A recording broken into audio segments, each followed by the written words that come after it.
porque la educación cumple un doble propósito. Es un bien de consumo, pero también la educación tiene un componente de inversión. Universidades en el ámbito privado que tienen fines de lucro, que se lucran, lo cual es absolutamente legítimo. Hasta 1973, la educación en todos sus niveles era mayormente fiscal y considerada un bien público. A partir de 1981, la enseñanza escolar fue traspasada a las municipalidades. De ese modo, un municipio que recibe mayores ingresos inyecta más dinero en su sistema educativo que una comuna pequeña o pobre, generando la desigualdad que hoy conocemos en el sistema educativo.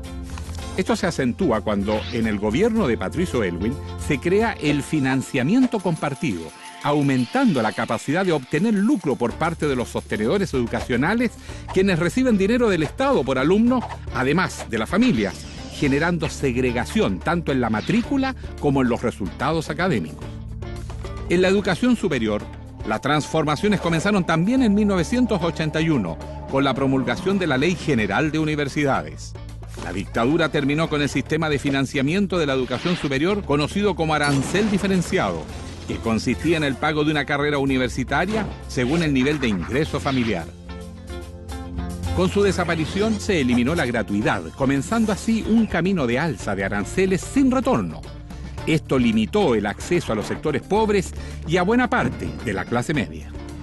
Los aranceles, dependiendo de la universidad y carrera, pasaron a ser fijos para todos los estudiantes, los que comenzaron a financiarse a través de créditos, primero uno fiscal, y desde el año 2005 el bancario crédito con aval del Estado. Las reformas del régimen militar liberalizaron el modelo para facilitar la fundación de universidades privadas, las que debían ser sin fines de lucro.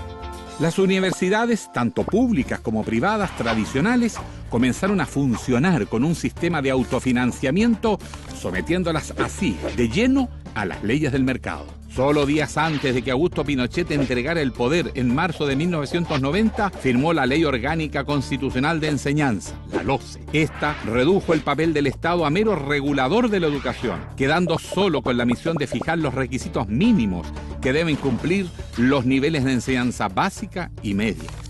La Revolución Pingüina del 2006 obligó al gobierno de Michelle Bachelet a modificar la LOCE, porque esto permitía que cualquier persona pudiera abrir un colegio sin garantizar su calidad. Modificación, sin embargo, que no abordó el problema de la municipalización, el financiamiento compartido ni la prohibición del lucro en la educación. A fines del año 2010, el Estado financiaba menos del 25% del costo de la educación superior, mientras que más del 75% lo proporcionaba cada alumno que se matriculaba en una carrera universitaria. El modelo actual permite la participación del sector privado en la educación, con lo cual grandes grupos económicos del país y varios inversionistas extranjeros son hoy los dueños de la mayor parte de las universidades chilenas. Actualmente, las universidades chilenas son las más caras de América Latina y las cuotas de sus aranceles triplican a las de Italia, cuadruplican a las de España, quintuplican las de Bélgica y son 19 veces mayores que las de Francia, según un estudio de la Organización de Cooperación y Desarrollo Económico, OCDE. Como la educación pagada universitaria lleva 30 años, ya forma parte de lo que siempre hemos visto la gran mayoría. Cambiemos el bien público, cambiemos el bien público. La seguridad es un bien público que nadie duda que tiene que proveerle al Estado. Se ha tomado como lógico que tiene que ser un derecho que satisfaga a toda la propiedad, sin discriminar entre los ricos y los pobres. En la educación era así hasta hace 30 años. Creemos que ese es un bien público con derecho a todos porque es probablemente la única herramienta que permite corregir una serie de desequilibrios de cuna gigantescos. Pero resulta que cuando esos ricos quieren hacer un posgrado en Harvard o en Stanford o en Oxford y postulan a la beca Presidente de la República, la beca de la Presidente de la República se la financian. ¿Por qué no le dicen ahí no? Ninguno de ustedes tiene derecho a becas de posgrado porque son ricos y se los podrían financiar sus padres. Pero ahí se entiende de que en realidad es un derecho porque es un bien público el tener doctorado y el tener másters financiados con platas del Estado.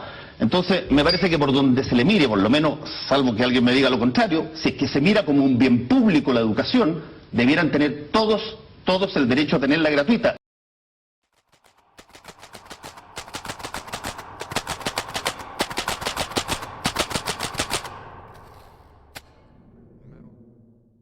porque Chile hoy día no es una sociedad de derechos, ¿no? Está claro, todo es una oportunidad de negocio, una oportunidad para el lucro, incluso en la educación. Esta cosa alguna vez hay que aclararla. Cuando nosotros decimos educación pública, universal y gratuita, estamos hablando no de gratuidad, estamos hablando de cómo financiamos la educación. Y lo que nosotros queremos es que la educación se financie con el sistema tributario, con la recaudación de impuestos, en donde los impuestos los pagamos nosotros. Se está pagando con el bolsillo de la gente, por lo tanto no es gratis. Lo que pasa es que es muy distinto pagarlo con un arancel que pagarlo con el sistema tributario, porque cuando tú lo pagas con el sistema tributario es más justo, genera transferencias de riqueza hacia los sectores más pobres. Por lo tanto, no estamos planteando la gratuidad, tampoco estamos planteando en la salud lo mismo, porque exactamente aquí lo que se trata es de financiar derechos fundamentales. Es que, ¿sabe lo que pasa? Que la radicalidad no corresponde a las propuestas que nosotros estamos haciendo. La radicalidad corresponde a la situación que estamos viviendo. Lo radicalmente absurdo, lo radicalmente oscuro y negro es que este país no tenga ni un solo derecho consagrado. Nosotros ni siquiera estamos planteando reformas radicales. Estamos diciendo, mire, bueno, en Chile cualquier cosa es radical, pues porque resulta que el mínimo derecho de otorgárselo a las personas es radical. Pero estamos planteando que sabe que el derecho a la educación es universal. Está en Estados Unidos, está en Europa, está en Alemania, está en América, está en todas partes, menos en Chile.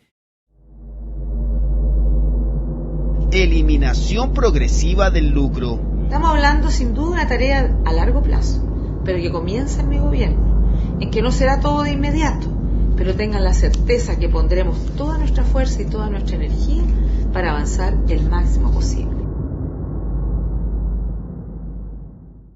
Ni Lagos ni Bachelet se han hecho cargo en realidad de sus propias omisiones, de sus propios errores, de sus propias dejaciones. A ver, ninguno de ellos aplicó la ley y evaluó a los profesores. De esto no necesitaban oposición. Ninguno de ellos evaluó la ley, evaluó la calidad de las universidades. Para nada. Y había un sistema de acreditación de universidades. Le da lo mismo. Ninguno se hizo cargo, o por lo menos Michelle Bachelet no se hizo cargo del pingüinazo del año 2006.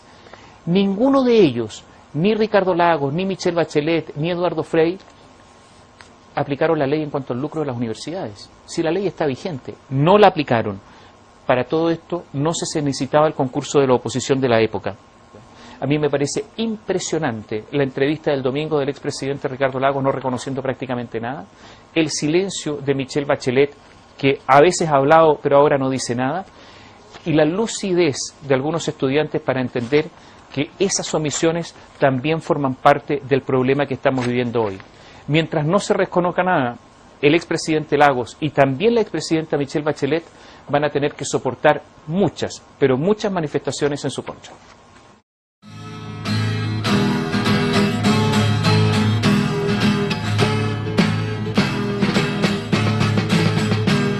Mi canto es un canto libre que se quiere regalar.